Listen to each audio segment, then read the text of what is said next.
사실 뭐 트럼프 대통령 이렇게 하면은 트럼프 대통령의 뭐 관련주 예를 들면 뭐 에너지라던가 그런 쪽이 많이 주목을 받았었는데 지금 봤더니 의외로 지금 젤렌스키 대통령과 갈등이 확대되면서 주가가 상승한 기업들도 있다고 그렇죠. 하는데 뭔가요? 앞서 우리가 또 코너에서 소개되었지만 방산주예요. 지금 K방산 잘 나가죠. 사실 똑같은 이유예요. 전 세계가 사실은 지금 트럼프 대통령이 나오면서 미국이 또 이렇게 주도권을 잡죠. 그러니까 좀 안정될 것이다. 미국이 주도하는 우리가 기존에는 그랬잖아요. 미중 뭐 G2다 그랬는데 지금 대부분의 사람들이 아직은 중국이 아직까지는 이야기를 할 거예요. 그러면 미국이다. 그러면 우리가 안정적이 될 텐데 그렇지가 않아요. 국지전은 오히려 더 터질 수 있다. 또 발생할 수 있다. 이러면 또 방산 쪽에 미국 방산 쪽에 그러니까 이렇게 보시면 됩니다. 폴란드나 동남아나 이들 국가들은 대체로 우리 K방산에 많이 눈독을 들이고 있죠. 그런데 이른바 큰 손들 좀 이 자금력이 있는 나라들이 어떤 나라입니까? 이스라엘, 그다음에 중동, 또 바로 트럼프 대통령의 절친 살만. 물론 우리나라도 가까워요. 사우디가. 근데 트럼프 대통령이 엄청 가까워요. 빈 살만. 안 사주겠어요? 딱 전투기 F-22 빡빡 사주겠죠. 그다음에 잠수함 사주겠죠. 지금 또 머스크가 무인정 이야기까지도 하기 때문에 드론정, 배 이런 이야기도 하죠. 그러니까 이제 우리가 물론 우리 K2 전차도 대단합니다. 그런데 전 세계적으로 전차의 경쟁력을 볼 때는 미국 에이브람스 대단하죠. 그러니까 독일 같은 나라도 지금 뭐 나토 북대서양 조약기구 갈등 빚으니까 이제 GDP 5%까지 방위비 올려, 나토 이 분담금 올려 이러니까 이 메시지가 뭐냐? 좀 방산 사라.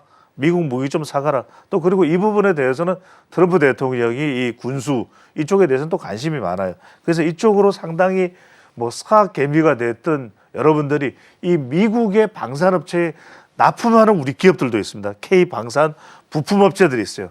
이 부분에 제가 이제 우리 시간을 통해서 이전에 소개해드린 내용도 있으면 다시 보기 하면 나와요. 그 기업들이 여러분들이 주목했을 다시 뜨고 있는 이른바 A 아메리카 방산입니다. 그러니까 이 마켓워치에 따르면은 지금 지난달 14일부터 한 달간 지난 7일까지 빡빡 올라가고 있어요. 그러니까 지금 제너럴 다이내믹스도 그렇고 새로 제너럴 다이내믹스가 거의 뭐 미국 방산 간판주 비슷하게 지금 올라가고 있습니다. 노스롭 그루먼도 그렇고 RTX도 그렇고 쭉 올라가고 있어요. 그러니까 이게 뭐냐면 그동안에는 두 가지 이유 때문에 주춤했거든. 첫 번째는 뭐냐면은 바로 머스크가 잡고 있는 이 도지 정보효율부에서 국방비 좀 줄입시다. 뭐 이렇게 이야기가 되다 보니까 이거 앞으로 좀 방산 좀 어려워지는 것 아닌가 이렇게 생각을 했는데 다시 어떻게 이야기하냐면은 지금 두 가지가 또 나왔어요. 제이슨 커스키 이제 시티 리서치 애널리스트 방산 쪽을 많이 들여다보는 전문가입니다. 트럼프 대통령이 미사일 방어막을 구축할 계획을 가지고 있다. 그럼 이건 또 늘어날 수밖에 없는 것이거든요. 그다음에 두 번째는 미국 의회가 향후 10년간 국방 예산을 3천억 달러, 434조 원 이상 정해가는 방안을 담은 법. 미국을 우리가 뭐라고 얘기하면 천조국. 방위비만 천조야. 뭐 당할 수가 없는 거예요. 그러니까 이제 이 미국에서 이걸 434조 원을 더 늘리겠다. 이렇게 이야기를 하니까 방산 쪽은 점점 올라갈 수밖에 없다. 바로 화면을 보시죠. 그러니까 로키드 마틴, 여러분 로키드 마틴 그러면 이제 전폭기로 유명한데 한참 올라갔었다가 쭉 내려왔다가 다시 반등을 하고 있다는 거예요. 그러니까 안 좋았었어. 저 기간 동안 지난 한 1년 동안 안 좋았었어요. 한 6개월 동안. 그러다가 다시 올라가죠. 근데 최근에 주가를 보면 락히드 마틴도 그렇고 노스롭 그루먼도 그렇고 RTX도 그렇고 제너럴 다이내믹스, 해리스텍은 다 올라가요. 그러니까 이게 계속 지속될 수밖에 없는 것이 전 세계적으로 레이더 기술의 강국은 이스라엘입니다. 그런데 이스라엘도 지금 네타냐후도 트럼프 대통령하고는 지금 완전히 정말 찰떡궁합이죠. 그러니까 그래 그럼 미국이 최근에 우리 손을 많이 들어주고 있는데 답례로 뭐랄까 무기입니다. 그러니까 지금 어떤 식이냐면은 지금 이스라엘도 20억 달러 3조 원 군수품 장비 구매의 사업자 제너럴 다이내믹스와 계약을 했어요. 이런 걸 보면 A 방산 또 미국 방산에도 좀 눈을 좀 돌려볼 필요가 있을 것으로 보입니다. 네, 이전에 도지 쪽에서 미국의 국방비 예산을 깎겠다라는 이야기가 나오면서 방산주들이 조금은 휘청이 된 모습을 보여줬습니다. 하지만 최근 들어서 다시금 상승세가 보여지고 있는데 그 요인을 살펴봤더니 트럼프 대통령이 미사일 방어막을 구축할 계획을 세우고 있다라는 게 첫 번째로 들 수 있을 것 같고요. 또 두 번째로는 미국 의회가 향후 10년간 이 국방의 예산을 3천억 달러 이상 증진하는 법안을 통과시켰다라는 내용까지 함께 나오면서 다시금 방산주들이 오름세를 보여주고 있으니까 방산주들도 함께 눈여겨보시면 좋을 것 같습니다. 그리고 지금 또 봤을 때는 엔비디아 같은 경우에는 AI 반도체 대장주다라는 말은 여실히 보여주고 있는 것 같습니다. 하지만 불확실성 자체가 완전히 해소된 것으로 보여지고는 있지 않은데 이 AI 열풍 국면에서 이 데이터 클라우드 기업들이 오히려 주목을 받고 있다. 이런 이야기가 나오고 있어요. 그렇죠. 결국은 데이터가 이제 중요할 수밖에 없습니다. 여하튼 간에 휴머노이드가 하든 전부 다 AI가 들어가서 이런 딥시크가 됐든 생성형 인공지능이 어떤 식으로든 들어갈 수밖에 없는 관련 분야에는 결국 그 데이터를 어디에서 모으겠어요. 그리고 또 하나 중요한 게 그 데이터를 이런 하드웨어 안에만 담아둘 수가 없어요. 워낙 방대하기 때문에.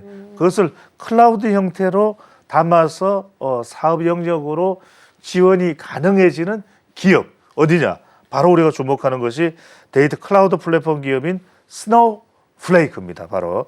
근데 이게 지금 인공지능이기 때문에 정말 이 분야의 정말 성장은 계속해서 쭉쭉쭉쭉 될 수밖에 없습니다. 근데 우리는 그동안에 주로 AI 반도체 또는 아니면은 주로 이제 소프트웨어라도 팔란티어 이런 부분에 우리가 주목을 했단 말이에요.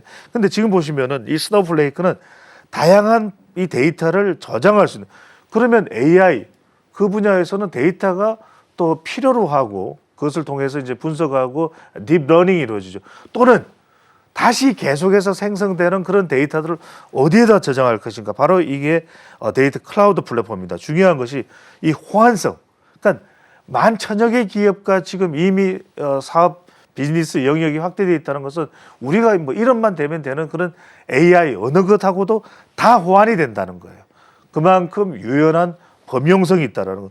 두 번째는 뭐냐면 중요한 게 구멍이 뻥 뚫리면 안 됩니다. 보안 중요한데 이 보안에 있어서도 다 처리가 돼서 작동을 하고 있는 스노우플레이크. 자, 바로 주가를 보시죠. 지금 보면 연중으로 보시면은 최근 들어서는 좀 올라갔다가 주춤을 하겠지만 아니 6개월 전하고 비교를 해보세요. 고작 100 몇 달러 하던 것이 지금 158달러까지 올라와 있고 살짝 꺾였다 다시 올라가는 모습이거든요. 그러니까 이제 미국 투자자들이나 또는 이 분석하는 애널리스트들 사이에서도 또 한 번 이 주목받을 수밖에 없는 분야가 바로 데이터 클라우드 이쪽일 수밖에 없다라는 점에 주목하고 있다는 점을 우리 투자자들도 주목을 해보실 필요가 있겠습니다. 네, 지금 시장에서는 AI 데이터 클라우드에 주목하는 모습 보여주고 있습니다. 그래서 배종찬 소장님께서 스노우플레이크 말씀 주셨으니까 이 부분도 투자하실 때 참고해 보시면 좋을 것 같습니다. 이렇게 지금 우리는 계속 종목별로 봤을 때는 좋은 종목들, 지금 잘 가고 있는 종목들 이야기를 했는데 사실 좀 반대로 움직이는 게 테슬라가 아닐까 싶습니다. 테슬라 지금 계속해서 판매량 하락 소식 나오고 있는데 근데 인도가 새로운 돌파구가 될 수 있다. 이런 분석은 어떤 건가요? 그렇죠. 여러분들이 이제 보면 테슬라를 지금 이미 투자를 하시는 분들 걱정이 많아. 그래도 머스크인데 잘 될 거야. 그렇죠. 트럼프 대통령의 최애 정보 효율, 게다가 보통 사람이 아니잖아요. 그러니까 살아있는 아이언맨 아닙니까? 그러니까 앞으로 큰 기대를 걸고 있는데 심지어 질은 1월 말 기준으로 보시면 우리 투자의 35조 원이 테슬라에 가 있어요. 그런데 그런 테슬라인데 최근 들어 실적이 안 좋아. 독일 안 좋아. 그다음에 중국 안 좋아. 이런 상황이란 말이에요. 그다음에 또 하나가 뭐냐면 멕시코에다가 이 테슬라 자동차를 만드는 공장이 기가팩토리입니다. 2년 전에 큰 소리를 뻥 쳤어요.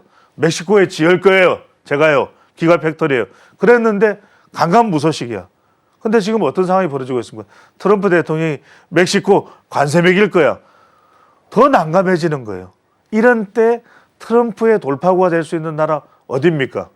인도입니다. 인도로 갈 수밖에 없는 상황. 자, 보시면 알겠지만 여러분들 전기차 판매 점유율 탑10인데 여기에 우리가 알만한 이름 BYD 정도 있고 그 다음에 우리 현대차도 좋아요. 있습니다만 아직까지 특정한 강자가 없습니다. 그러면 무슨 이야기냐면은 지금 인도가 왜 그러냐면 사실은 미국, 중국 다음에 차 많이 판매되는 나라 인도예요. 인구를 보세요. 전 세계 인구 1위. 그런데 여기에 전기 자동차는 거의 없어. 전기 자동차 비율이 지금 전체 시장의 2%밖에 안 되는데 1년에 팔려 나가는 차는 400만 대 이상입니다. 여기에 지금 머스크는 이제 테슬라가 뚫고 나가야 될 시장은 인도다. 그래서 지금 나렌드라 모디 인도 총리도 만났어요. 그래서 여러분들이 보시면 자 이제 시간이 없으니까 요약 정리하면 두 가지입니다. 테슬라 주가가 오르냐 마느냐, 인도 시장을 어떻게든 좀 개척할 가능성이 열리느냐. 이거는 당장에 개척할 수는 없는 거니까 가능성입니다. 두 번째, 6월 달로 예정되어 있는 이 완전 자율주행 FSD를 7월까지는 어느 정도 만들어낼 수 있느냐.